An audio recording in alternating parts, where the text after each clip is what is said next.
അല്ല, ഈ സങ്കടപ്പെടേണ്ടി വരുന്നത് ചവിട്ടി തേക്കാനായിട്ട് നിന്നു കൊടുത്തിട്ടാണോ അല്ലേ? ഏറ്റവും ആദ്യം ഒരു വഴക്കുണ്ടായപ്പോ, ഏറ്റവും ആദ്യം നിങ്ങൾ വേദനിക്കപ്പെട്ടപ്പോ, ഏറ്റവും ആദ്യം നിങ്ങൾക്ക് നേരെ കൈ ഉയർന്നപ്പോ നിന്നു കൊണ്ടത് കൊണ്ടാണ്, അത് കൃത്യമായി അതിലൂടെ കടന്നുപോയത് കൊണ്ടാണ് ഇപ്പോഴും നിങ്ങൾക്ക് അത് അനുഭവിക്കേണ്ടി വരുന്നത്. ശരിയല്ലേ? നമ്മൾ ഈ ചവിട്ടുമെത്തകളാകുക എന്നൊക്കെ പറയുന്നത് ഒരു ഒറ്റയടിക്ക് സംഭവിക്കുന്ന ഒരു കാര്യമൊന്നുമില്ല. നനഞ്ഞ ഇടമേ മനുഷ്യൻ കുളിച്ചു. നമ്മുടെ കഴിവില്ലായ്മകളെയോ നമ്മുടെ ഓവർ വിധേയത്വത്തെയൊക്കെയാണ് അത് സൂചിപ്പിക്കുന്നത്. അല്ലേ? ചവിട്ടി തേക്കാൻ നിന്നോടുക്കരുത്. നിങ്ങൾക്ക് അങ്ങനെ ഒരു ഫീൽ ഉണ്ടെങ്കിൽ, ഞാൻ ചവിട്ടി തേക്കപ്പെടുകയാണ്, അങ്ങനെ ഒരു ഫീൽ നിങ്ങളുടെ മനസ്സിലുണ്ടെങ്കിൽ പ്രിയപ്പെട്ടവരെ, എത്രയും വേഗം ആ കളത്തിൽ നിന്ന് പോണോന്നേ.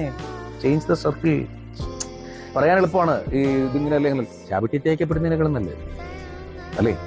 ഒറ്റയ്ക്കൊരിടത്ത് പോയി ജീവിക്കാൻ നിങ്ങൾക്ക് പറ്റാകുകയൊന്നുമില്ല. ആരാ പറഞ്ഞാൽ നിങ്ങൾ അതൊക്കെ നിങ്ങളെ കണ്ടീഷൻ ചെയ്ത് വെച്ചേക്കാണ്. ഒറ്റയ്ക്ക് കുഞ്ഞുങ്ങളുമായിട്ട് അങ്ങനെ പോയി ജീവിക്കും, കുഞ്ഞുങ്ങളുമായിട്ടും പോയി ജീവിക്കും. എത്രയോ പുരുഷന്മാരുണ്ട് ഈ പറഞ്ഞ പോലെ സിംഗിൾ പാരന്റിങ്ങിലൂടെ കടന്നു പോകുന്നത്. എത്രയോ സ്ത്രീകളുണ്ട് അന്തസ്സായിട്ട് പുരുഷനില്ലാതെ കുഞ്ഞുങ്ങളെ വളർത്തിക്കൊണ്ടുവരുന്നവർ. അവിടെ പറ്റാകെ നമ്മുടെ ഒരു ഡിഗ്നിറ്റി, അല്ലെങ്കിൽ നമ്മുടെ ഒരു വില, അതല്ലെങ്കിൽ നമ്മുടെ ഒരു അവകാശങ്ങൾ, ഇനി അതുപോലെ നമ്മുടെ ഒരു സെൽഫ് റെസ്പെക്ട് എന്നൊക്കെ പറയുന്നത്, നമ്മുടെ ഒരു ആദരവുണ്ട്. നമ്മൾ അതിനെ ഒരാളെടുത്തിട്ട് ഇങ്ങനെ പന്താടാൻ നിന്ന് കൊടുക്കണമെന്നേ. മറ്റെന്തിനേക്കാളും നിങ്ങൾ ചിലപ്പോൾ ഈ പറഞ്ഞ പോലെ സൗഹൃദങ്ങൾ തമ്മിൽ അങ്ങോട്ടും ഇങ്ങോട്ടൊക്കെ ഒന്നും രണ്ടും പറഞ്ഞ് വഴക്കായി, അല്ലെങ്കിൽ അങ്ങോട്ടും ഇങ്ങോട്ടൊക്കെ ശാരീരികമായിട്ട് ഉപദ്രവിച്ചു എന്നൊക്കെ പറയുന്നത് പോലെ അല്ല. പാർട്ട്ണർഷിപ്പിനകത്തെ ശാരീരികമായ ഉപദ്രവവും ഇമോഷണൽ ഡാമേജും വല്ലാത്ത ട്രോമയാണത്. എന്തുമാത്രം മനുഷ്യരാണ് ഓരോ ദിവസവും അതിലൂടെ കടന്നു പോകുന്നത്.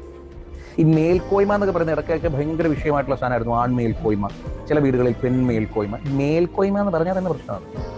പാർട്ട്നേഴ്സ് എന്ന പദത്തിന്റെ അർത്ഥം ഈക്വലി പ്രാധാന്യമുള്ള രണ്ട് വ്യക്തികൾ അവരുടെ ലൈഫ് പാർട്ട്നേഴ്സ് ആയിട്ട്, അതല്ലെങ്കിൽ ഷെയർ ചെയ്തുകൊണ്ട്, പാർട്ട് ചെയ്തുകൊണ്ട് പോകുന്നു എന്നുള്ളതാണ്.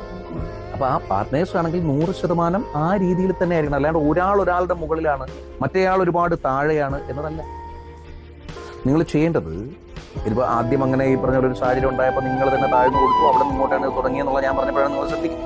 ഇനി അങ്ങോട്ടെങ്കിലും തിരിച്ച് ഡിഫെൻഡ് ചെയ്യൂ. നിങ്ങളുടെ ആത്മാവിന് നേരെ വരുന്നൊരു കയ്യെ, നിങ്ങളുടെ ദേഹത്തിന് നേരെ വരുന്നൊരു കയ്യെ തടഞ്ഞു നിർത്താനുള്ള ശേഷി ഉണ്ടാകും. തിരിച്ചു ചോദ്യം ചെയ്യുന്നിടം മുതൽ ഈ മേൽക്കോയ്മകളൊക്കെയും ഒടുങ്ങും.